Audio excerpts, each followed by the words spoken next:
আসসালামু আলাইকুম। আমার স্বপ্নের খামারে দেশি মুরগি আমি ছেড়ে পালন করি।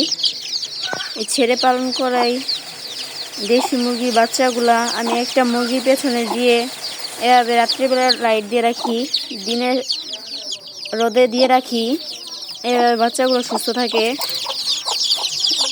আমি একটা মুরগিকে 15টা করে ডিম দিয়ে বসিয়ে দেই। ইনশাল্লাহ 15টা ডিম ফুটাইছে। আর আরেকটা মুরগির ডিম দিয়ে এই বাচ্চাগুলা আলহামদুলিল্লাহ সুস্থ আছে। 2টা মুরগির বাচ্চা এখানে।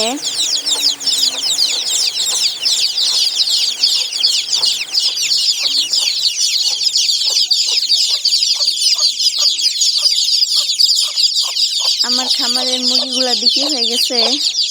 এখন আমি এদেরকে বোর্ডিং করে পালবো। শীত এর 1 মাস চলে গেলে আবার মুরগি তুলবো। আসসালামু আলাইকুম।